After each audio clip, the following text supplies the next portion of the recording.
have the pleasure to present to you Dr. Martin Luther King, Jr.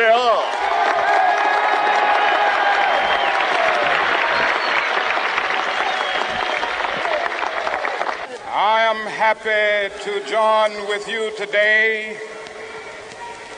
in what will go down in history as the greatest demonstration for freedom in the history of our nation.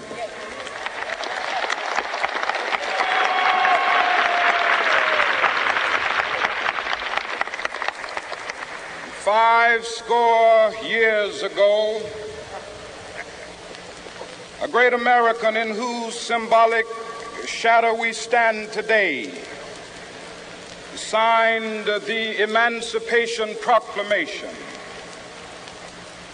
This momentous decree came as a great beacon light of hope to millions of Negro slaves who had been seared in the flames of withering injustice.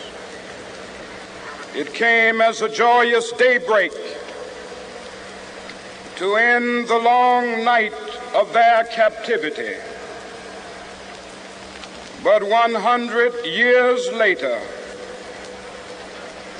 the Negro still is not free. 100 years later, the life of the Negro is still sadly crippled by the manacles of segregation and the chains of discrimination. 100 years later, the Negro lives on a lonely island of poverty in the midst of a vast ocean of material prosperity. 100 years later, the Negro is still languished in the corners of American society and finds himself in exile in his own land. And so we've come here today to dramatize a shameful condition. In a sense, we've come to our nation's capital to cash a check. When the architects of our republic wrote the magnificent words of the Constitution and the Declaration of Independence, they were signing a promissory note to which every American was to fall heir. This note was a promise that all men, yes, black men as well as white men, would be guaranteed the unalienable rights of life, liberty, and the pursuit of happiness. It is obvious today that America has defaulted on this promissory note insofar as her citizens of color are concerned.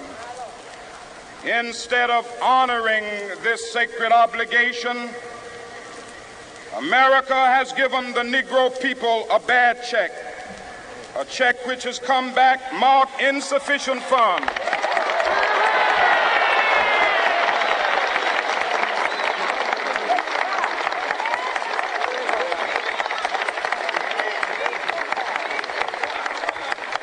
But we refuse to believe that the Bank of Justice is bankrupt. We refuse to believe that there are insufficient funds in the great vaults of opportunity of this nation. And so we've come to cash this check, a check that will give us upon demand the riches of freedom and the security of justice.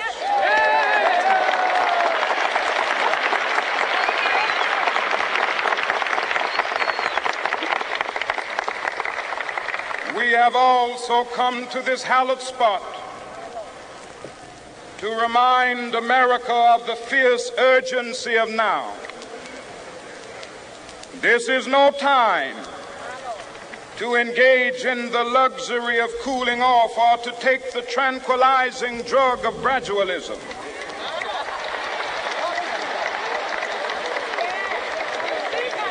Now is the time to make real the promises of democracy.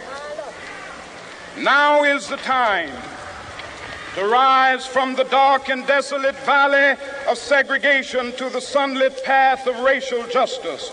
Now is the time to lift our nation from the quicksands of racial injustice to the solid rock of brotherhood. Now is the time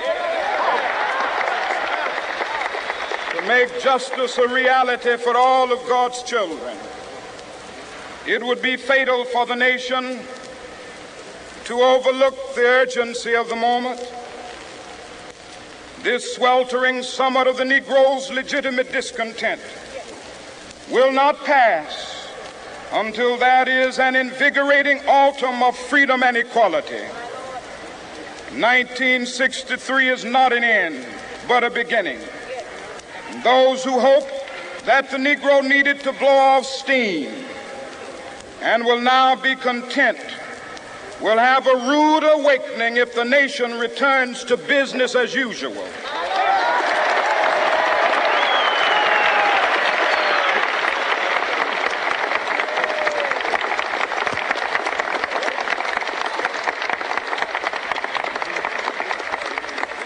There will be neither rest nor tranquility in America until the Negro is granted his citizenship rights.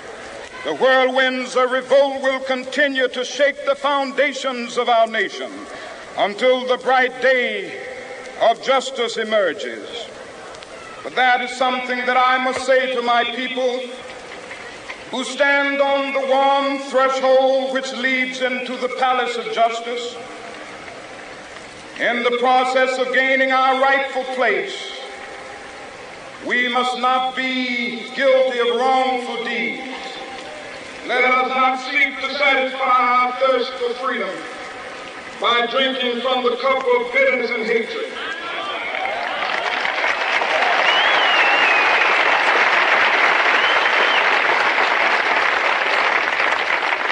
We must forever conduct our struggle on the high plane of dignity and discipline. We must not allow our creative protests to degenerate into physical violence. Again and again, we must rise to the majestic heights of meeting physical force with soul force. The marvelous new militancy which has engulfed the Negro community must not lead us to a distrust of all white people. For many of our white brothers, as evidenced by their presence here today, have come to realize that their destiny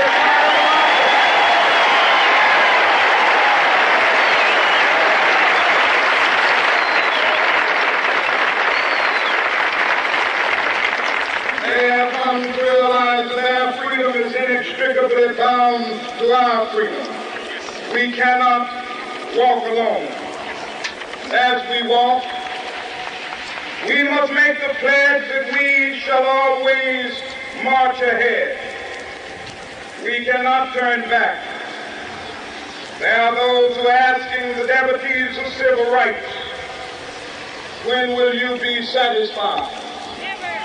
We can never be satisfied as long as the Negro is the victim of the unspeakable horrors of police brutality. We can never be satisfied as long as our body is heavy with the fatigue of travel, cannot gain lodging in the motels of the highways and the hotels of the city.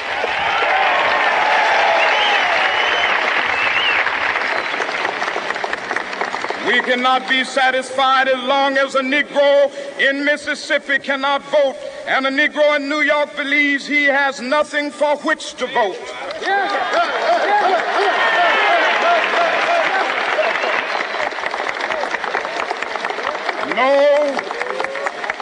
No, we are not satisfied, and we will not be satisfied until justice rolls down like waters and righteousness like a mighty stream.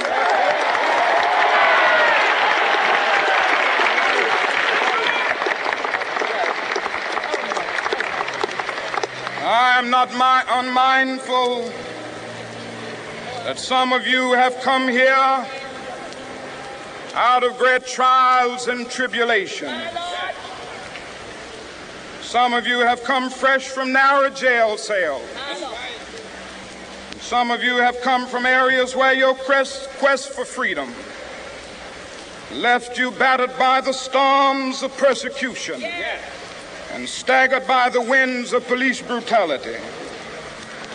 You have been the veterans of creative suffering. Continue to work with the faith that unearned suffering is redemptive. Go back to Mississippi. Go back to Alabama. Go back to South Carolina. Go back to Georgia. Go back to Louisiana. Go back to the slums and ghettos of our northern cities, knowing that somehow this situation can and will be changed. Let us not wallow in the valley of despair. I say to you today, my friends,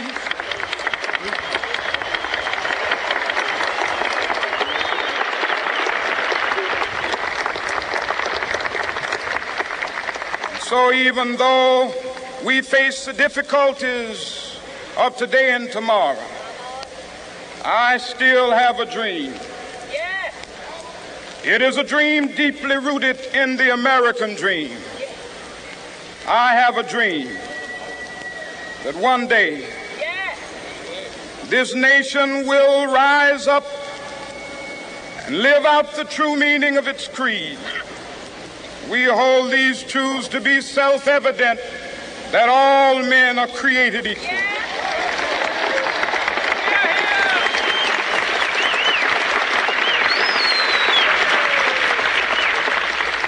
I have a dream that one day on the red hills of Georgia, the sons of former slaves and the sons of former slave owners will be able to sit down together at the table of brotherhood. I have a dream that one day, even the state of Mississippi, a state sweltering with the heat of injustice, sweltering with the heat of oppression, will be transformed into an oasis of freedom and justice. I have a dream that my 4 little children will one day live in a nation where they will not be judged by the color of their skin, but by the content of their character. I have a dream today.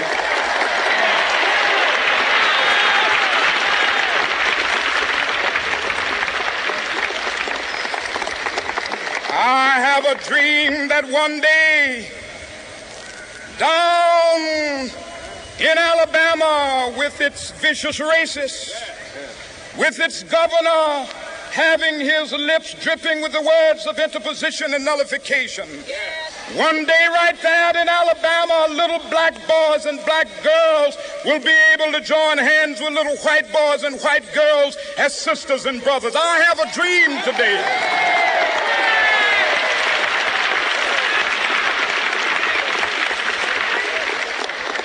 I have a dream that one day every valley shall be exalted, and every hill and mountain shall be made low. The rough places will be made plain, and the crooked places will be made straight. And the glory of the Lord shall be revealed, and all flesh shall see it together. This is our hope. This is a faith that I go back to the South with. With this faith, we will be able to hew out of the mountain of despair a stone of hope. With this faith, we will be able to transform the jangling discords of our nation into a beautiful symphony of brotherhood. With this faith, we will be able to work together, to pray together, to struggle together, to go to jail together, to stand up for freedom together, knowing that we will be free one day. This will be the day. This will be the day when all of God's children will be able to sing with new meaning, "My country, tears of thee. Sweet land of liberty, of thee I sing. Land where my fathers died, land of the pilgrim's pride. From every mountainside, let freedom ring. And if America is to be a great nation, this must become true. And so let freedom ring from the prodigious hilltops of New Hampshire. Let freedom ring from the mighty mountains of New York. Let freedom ring from the heightening Alleghenies of Pennsylvania. Let freedom ring from the snow-capped Rockies of Colorado. Let freedom ring from the curvaceous slopes of California. But not only that, let freedom ring from Stone Mountain of Georgia. Let freedom ring from Lookout Mountain of Tennessee.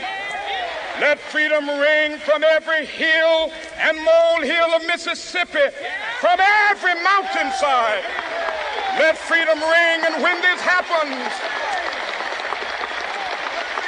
when we allow freedom to ring, when we let it ring from every village and every hamlet, from every state and every city, we will be able to speed up that day when all of God's children, black men and white men, Jews and Gentiles, Protestants and Catholics, will be able to join hands and sing in the words of the old Negro spiritual, free at last, free at last. Thank God Almighty, we are free at last.